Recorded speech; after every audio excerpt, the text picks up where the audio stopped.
ऐसे बहुत कम सवाल है जो दो इंडियंस को यूनाइट करती है, लेकिन सबसे इम्पॉर्टेंट सवाल जो हर इंडियन के मन में रहता है वो ये है कि इंडिया के इतने सारे मैटर्स इतने सालों तक क्यों चलते हैं। ये मैटर्स जल्दी डिस्पोज ऑफ क्यों नहीं हो सकते। हमें बचपन से ये सिखाया गया है कि तीन किस्म के कोर्ट्स होते हैं। लोअर कोर्ट, जिसको डिस्ट्रिक्ट कोर्ट भी कहते हैं, high court of a state, and then the apex court, which is also called the Supreme Court of India. This is the normal life cycle of a matter in India. But sometimes there are situations जहाँ पे high court and supreme courts can take up matters for themselves. ये कौन से matters होते हैं और ये कौन से situations में होता है? Today we're going to understand that. Hi guys, my name is Fatima and welcome to the Legispool channel. So India में देर आर सम मैटर्स जो बहुत इंपॉर्टेंट नेचर के होते हैं। For example environmental issues, public safety, ऐसे issues जिनको address करना बहुत ज़रूरी होता है। एंड भले ही सारे मैटर्स इंपॉर्टेंट होते हैं, बट इट इज़ नेसेसरी कि इन मैटर्स को पहले सुना जाए। सो इस सिचुएशन में कोर्ट्स क्या करती है, ये वो नॉर्मल प्रोसीजर जो कोर्ट्स लोअर कोर्ट से हायर कोर्ट, हाई कोर्ट से सुप्रीम कोर्ट, इस प्रोसीजर को फॉलो नहीं करती है।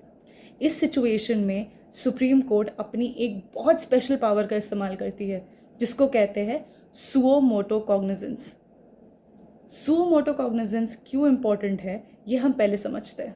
सुओ मोटो कॉग्निजेंस का मतलब होता है कि the supreme court can take up matters on its own motion, which means वो अपनी मर्जी से without any application, without any PIL filed, ये मैटर्स अपने ही मर्जी से सुप्रीम कोर्ट उठा सकती है।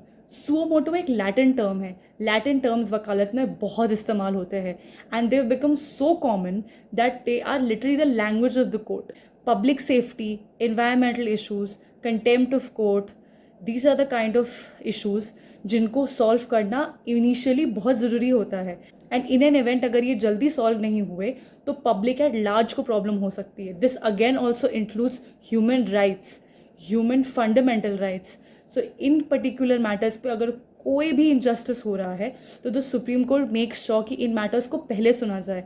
इन केस अगर ये मैटर्स ये नॉर्मल प्रोसीजर को फॉलो करती जो कि डिस्ट्रिक्ट कोर्ट से सुप्रीम कोर्ट पहुंचे तो इसको बहुत टाइम लग जाएगा। So that is why the supreme court makes sure कि इन मैटर्स को वो अपनी मर्जी से पहले ही टेकअप करे ताकि फेयर एंड जस्ट मेजर्स हम फाइनली इसके निकाल सके। So Supreme Court suo moto cognizance started with contempt of court. Contempt of court में a court passes a law or probably passes an order जहाँ पे अगर वो blatantly ना follow किया गया हो तो court अपने motion में अपनी मर्जी से it can take up a matter where contempt of court is being taken place. इसका डायरेक्टली मतलब होता है that a citizen is not following the laws और the orders passed by a court, कि कोर्ट के एडमिनिस्ट्रेशन का या court के नॉर्म्स का फॉलो नहीं किया जा रहा। So this is a situation where again courts take up this matter and they ensure that the court's order is followed. Subsequently, Supreme Court started taking up suo moto cases when they wanted to open up a new case. So for example, if there's a matter that's come about and that is right now at a lower level, which means it's been sought at the district court level या high court level, and अगर supreme court को ये लगता है that is of national importance तो वो उस matter को हाई कोर्ट से सीधा सुप्रीम कोर्ट तक आने के लिए कहेगी। Some matters will subsequently keep going on at the lower court.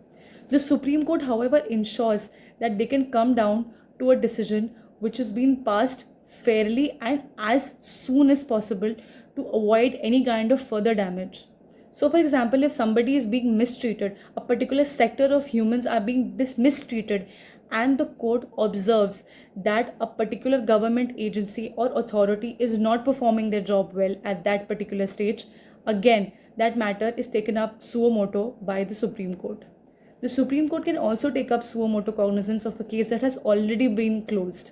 So अगर कोई केस खत्म हो चुका है, that has been disposed of, and for example नई evidence has been found in that matter, that particular matter can be reopened also. That again does not have to go through the district or the higher court. The Supreme Court will itself take that matter and वो फिर proceedings Supreme Court से शुरू हो जाएंगी.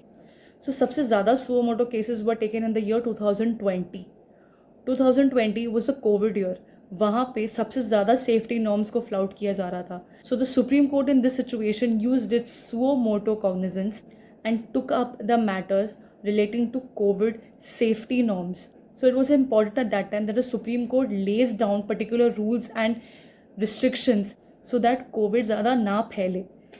So that related to a public safety. So that is why it was important that उस time पे Supreme Court उस matter को अपने accordance में अपने will पे उसको ले. वैसे हमेशा ये ज़रूरी नहीं होता कि अगर सुप्रीम कोर्ट एक मैटर को अपने सामने लिस्ट कराए तो उस पर्टिकुलर मैटर में इमीडिएट रिलीफ भी मिले. It just means that it is addressing that matter as soon as possible and it has to make sure that particular and even those small steps are taken in accordance to that particular matter. तो भले ही conclusive judgment ना हो लेकिन steps लिए जाते हैं. So when it comes to criminal matters, same way, suo motu cognizance is taken by the Supreme Court in matters where death penalty award कर दी गई हो, जहाँ पे life imprisonment award कर दी गई हो, rigorous imprisonment award कर दी गई हो. So it is important that that particular matter is taken up as soon as possible in order to avoid some grave injustice happening to a particular convict.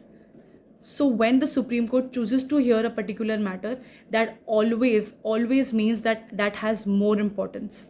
However, Supreme Court के लिए सारे matters are important, but some matters are like the need of the hour. So that is why suo motu cognizance comes to the rescue. So the statistics from 1991 to 2021, almost 50 times the Supreme Court has used its suo motu cognizance. So once again, it's important to understand that all matters are important for the courts. However, there are some matters जो पहले लेना ज़रूरी होता है वरना वो public at large को affect कर सकती है. So do you think this kind of a power is enough or something else could have been added? Let's see, that's a matter of discussion. Till then, thank you.